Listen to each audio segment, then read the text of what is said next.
성경 말씀은 누가복음 19장 11절에서 27절까지 말씀입니다. 제 성경에는 신약 123페이지에 있습니다.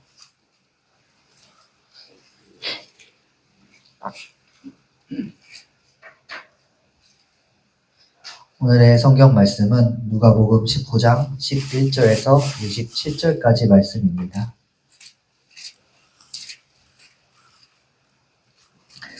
한 절씩 교독하시고 마지막 절은 함께 읽겠습니다. 그들이 이 말씀을 듣고 있을 때에 예수께서 덧붙여서 비유를 하나 말씀하셨다. 이 비유를 드신 것은 예수께서 예루살렘에 가까이 이르신 데다가 사람들이 하나님의 나라가 당장에 나타날 줄로 생각하고 있었기 때문이다. 그래서 예수께서 말씀하셨다. 비록 주심에 어떤 사람이 왕위를 받아 가지고 돌아오려고 먼 나라로 길을 떠날 때 자기 종 10사람을 불러다가 10문화를 주고서는 내가 올 때까지 이것으로 장사를 하여라 하고 말하였다.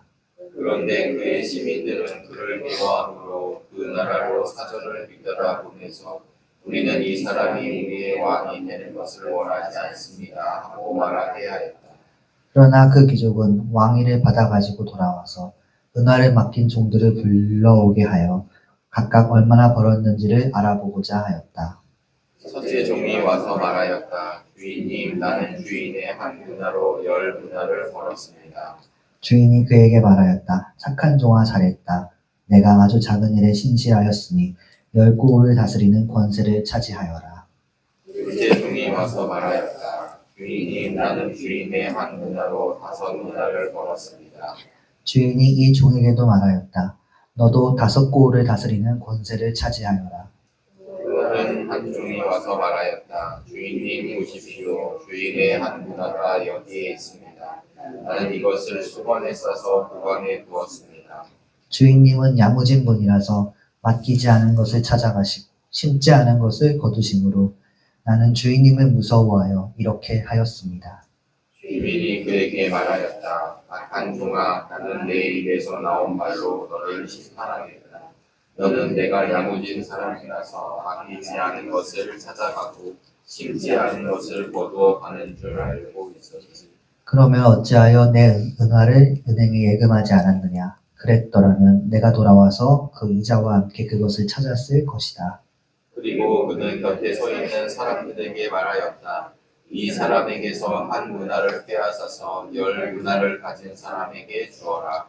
그들이 주인에게 말하기를 주인님 그는 10문화를 가지고 있습니다 하였다. 내가 너희에게 말한다. 가진 사람은 더 받게 될 것이요 가지지 못한 사람은 그가 가진 것까지 빼앗길 것이다. 함께 읽겠습니다. 그리고 내가 자기들의 왕이 되는 것을 원하지 않은 나의 이 원수들을 이리로 끌어다가 내 앞에서 죽여라. 아멘. 오늘은 말씀을 시작하기에 앞서서 말씀과 본문과 연관이 있는 옛 교리에 대한 이야기로 시작을 끊어볼까 합니다. 종교 개혁이 일어나기 이전, 그러니까 지금의 교회와 같은 모습이 되기 전에 중세 교회들은 지금 오늘날 우리 교회들이 절대 용납할 수 없는 교리들이 있었습니다. 그중 오늘 말씀과 관련된 교리가 하나 있어 소개를 드리자면 속칭 공로주의라 부르는 것이 있습니다. 이 교리는 지금도 가톨릭은 그렇게 믿고 있는 부분인데요. 뭐냐면 구교에서 사람이 예수님을 믿고 세례를 받았는데 죄가 남아있으면 바로 천국에 가지 못한다고 믿었습니다. 그 영혼에 남아있는 죄를 정화하는 연옥이라는 상태를 거쳐야지 사람이 천국에 들어갈 수 있다고 생각을 하는 것입니다. 그렇기 때문에 그 시대 사람들은 자신이 있는 곳에서 얼마나 노력을 하고 공로를 쌓아서 내 죄를 씻고 갈 수 있느냐, 그게 참으로 중요하게 생각을 했었습니다. 이런 교리는 아주 나쁜 현상만 일으킨 건 아닙니다. 사람들의 때론 좋은 방향으로 이끌기도 했습니다. 사람이 아예 죄를 짓지 않도록, 그러니까 죄가 없으면 연옥도 거치지 않고 바로 천국으로 갈 수 있다고 생각을 했기 때문에 그렇게 하는 방식도 발달을 했습니다. 대표적인 예로 수도원적인 영성이 있습니다. 수도원이나 사막 등에서 어떤 수도사들은 한평생 청렴결백한 삶을 살려고 노력을 하였습니다. 그들은 침묵을 하면서 인생에서 가능한 한 죄를 피하는 삶을 살았습니다. 그리고 보통 사람보다 더 뛰어난 영성을 가진 사람으로 평가받고 여러 사람에게 모범으로 보여지곤 했었습니다. 여기까지는 그래도 좋은 영향이라 볼 수 있을 것입니다. 근데 문제는 시간이 흐르면서 사람이 타락하면서 발생을 합니다. 사람이 점점 그 생각이 악해지니까 대표적인 예를 들자면 우리 어디서 많이 들어봤을 면죄부가 있을 것입니다.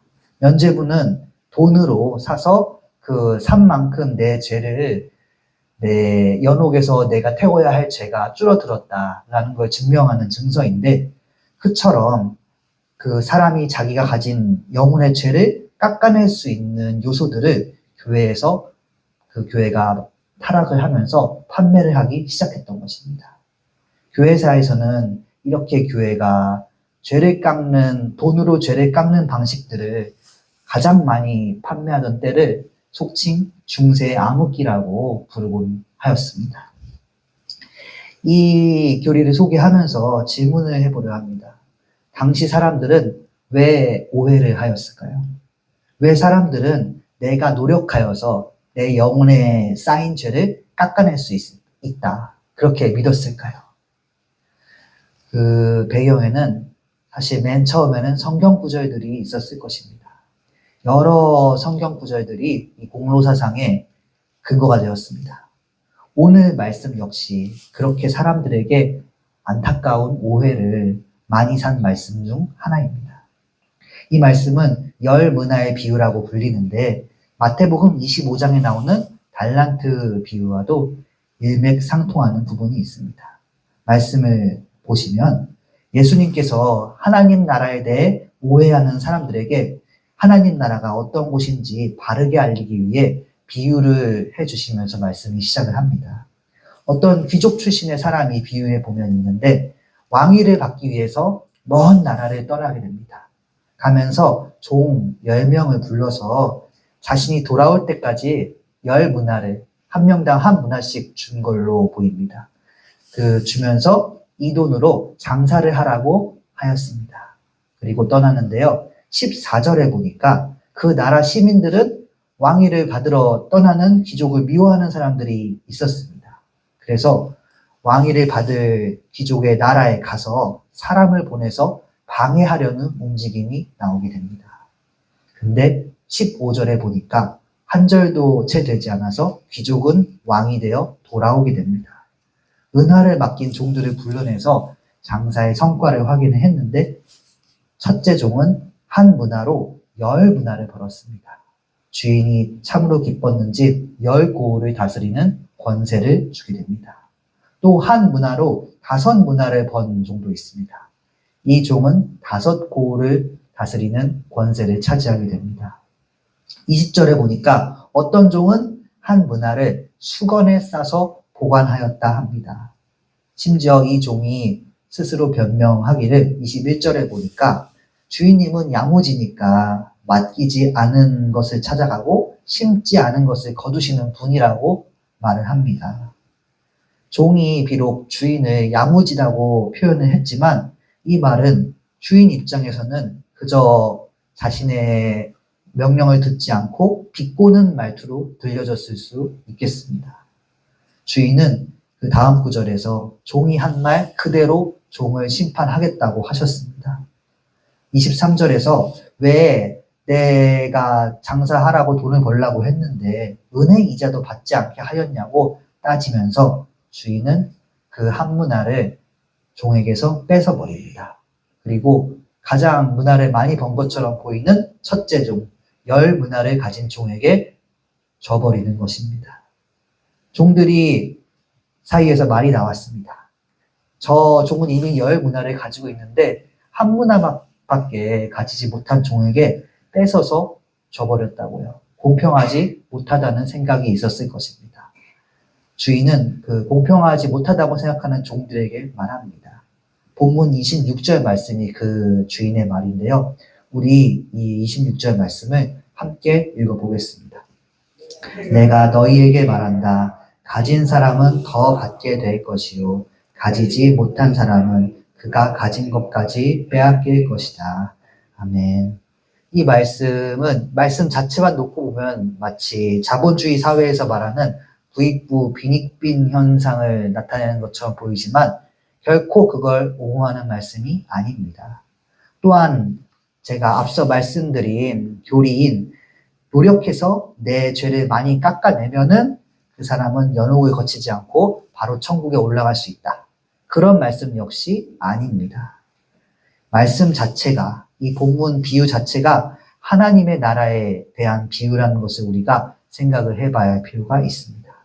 이 말씀은 우리의 영적인 모습, 하나님 나라에 대한 신앙생활이 살면서 어떻게 나타나는지를 표현한 것입니다. 즉 다시 말해서 사람이 하나님께서 허락하신 은사와 재능과 시간을 가지게 되는데 그렇게 자신에게 부여된 봉사와 헌신의 기회를 놓치지 않고 열심히 활용을 한다면 그렇게 함으로써 그 사람의 삶에는 오히려 은혜가 더해지고 심령이 부유해지는 역사가 있을 것입니다. 그런데 나에게 주어진 것들이 있는데 그걸 가지고도 하나님을 모르고 하나님에 대한 삶을 살지 않는다면 갈수록 그 사람은 나이와 함께 은사를 상실해 가고 점점 그 마음이 굳어져서 영적인 일과 멀어지는 사람이 된다는 것입니다. 주님을 따르면 따를수록 은혜가 더 커집니다. 근데 주님과 멀어지면 멀어질수록 은혜를 느끼는 것과도 멀어지는 것입니다. 은혜의 부익부 빈익빈이라 봐도 될 것입니다. 오늘 우리가 예수님께서 말씀해 주신 이 간단한 은혜의 원칙을 기억하길 소망합니다. 우리의 영은 예수님과 함께하면 할수록 점점 더 좋아집니다. 또 예수님과 멀어질수록 점점 더 나빠집니다. 그 간격이 시간이 지나면 지날수록 커지면 커질 것이고 줄어들진 않을 것입니다. 오늘 말씀을 통해서 우리에게 있는 이 영적인 불공평함을 인정하시길 소망합니다. 또한 오늘 본문에서는 단순히 불공평함뿐만 아니라 공의로움에 대해서도 나와 있습니다. 아까 읽은 그 26절의 바로 다음 구절에서 나타납니다.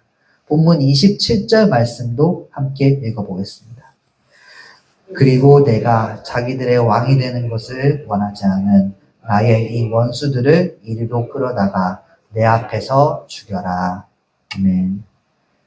왕위를 받은 귀족은 이제 전에 자신을 반대했던 반대파들을 처형하는 시간을 가지게 됩니다. 이는 앞서 말한 가지지 못한 사람들이 더 빼앗기게 될 거란 말씀과 일맥상통하는 말씀이기도 합니다. 예수님께서 다시 세상에 오실 때 예수님을 믿고 기다리던 사람들, 예수님을 준비하던 종들은 모두 믿음을 지키고 주님 앞에 헌신한 상급을 받을 것입니다. 좀 더 우리에게 적용하자면 우리가 이렇게 새벽 기도를 나오고 주일 성수를 하고 세상 사람들이 이해하지 못하겠지만 각자의 방식으로 주님께 헌신하는 모습을 보이면 그건 세상 사람들이 보기에는 되게 헛돼 보일 수 있습니다. 괜한 고생처럼 보일 수 있습니다. 아니 주인이 올지도 안 올지도 모르는데 주인의 말을 따라 고생하고 있는 종들을 상상해 보시기 바랍니다. 편하게 사는 사람들 입장에서 그 종들이 얼마나 어리석어 보이겠습니까? 시민들이 방해 세력으로 있다는 그런 문구가 구절이 있습니다. 방해 세력이 강경하게 서 있는데 그래서 여차하면 주인이 왕위를 못 받아올 가능성도 있습니다. 그런데 저렇게 자기 쓸 것도 아껴가면서 열심히 문화를 모아두는 종이 얼마나 어리석어 보일지 믿지 못하는 사람은 종을 이해하지 못하는 것입니다. 그런데 주님께서 오시는 날이 반드시 결국 있었으니 그때 준비했던 종들은 고호를 받았고 마찬가지로 세상에서 하늘에 재물을 쌓는 사람들을 주님께서 다 알아보실 것입니다. 그때 예수님께서 오실 때 예수님을 원치 않아서 교묘히 반대했던 세력들, 이단들은 주님께서 공의로, 다시 말해 누가 봐도 가장 정의로운 방식으로 심판하실 것입니다. 오늘 말씀의 이 비유는 다르게 말할 필요가 없습니다. 주님께서 하나님 나라는 이런 곳이다 라고 비유의 시작부터 명시를 해주신 말씀입니다. 예수님께서는 이렇게 하나님 나라에 대해 우리에게 알려주셨습니다. 혹시 누군가가 이 하나님 나라에 대해 잘 몰라서 손해를 본다든지 은혜에서 멀어지지 않도록 세상에 널리 전하라고 몇 번이나 말씀하셨습니다. 그래서 매주 금요일에 우리 교육부가 거리 전도를 나갑니다. 또 여러 권사님들께서 함께 해주시면서 사실상 그 전도가 전세대 전도처럼 진행을 하고 있습니다. 계속 세상에 예수님께서 우리의 주인으로 언젠가 반드시 오신다는 걸 전하고 있는 것입니다. 가끔 저는 전도를 하다가 믿음이 약해질 때가 있습니다. 우리가 전도하는 효율이 뛰어나지 않는다던가 열매가 잘 보이지 않는다라고 생각할 때도 있습니다. 그런데 다시 마음을 다잡습니다. 왜냐하면 열매는 주인 되시는 우리 주님께서 오시면 거두시는 것이고 종은 그냥 언제 올지 모를 주인의 말에 따르기만 하면 된다고. 그 가운데 복이 있을 거라 믿기 때문입니다. 우리가 주님의 종으로서 우리 주인 되시는 예수님께서 오실 때를 예비하시기 바랍니다. 너희 보물 있는 곳에 너희의 마음이 있다 하였습니다. 하늘에 우리의 보화를 마음을 쌓아가시길 소망합니다.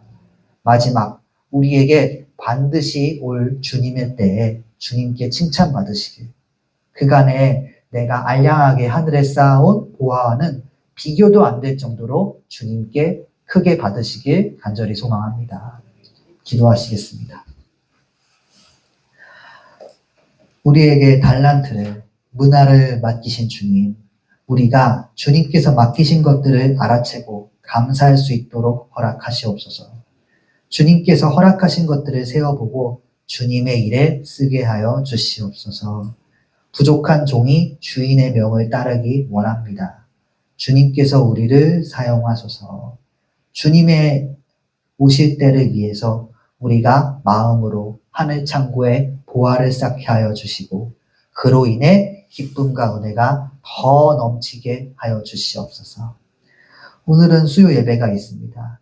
예배드리며 마태복음의 말씀을 듣고 기도하며 종을 향한 주님의 뜻을 알게 하여 주시옵소서. 주님 나라와 그 뜻을 위하여 살아계신 예수님의 이름으로 기도드렸습니다. 아멘. 하늘에 계신 우리 아버지여, 이름이 거룩히 여김을 받으시오며 나라가 임하시오며 뜻이 하늘에서 이루어진 것 같이 땅에서도 이루어지이다. 오늘 우리에게 일용할 양식을 주시옵고 우리가 우리에게 죄 지은 자를 사하여 준 것 같이 우리 죄를 사하여 주시옵고 우리를 시험에 들게 하지 마시옵고 다만 악에서 구하시옵소서. 나라와 권세와 영광이 아버지께 영원히 있사옵나이다. 아멘.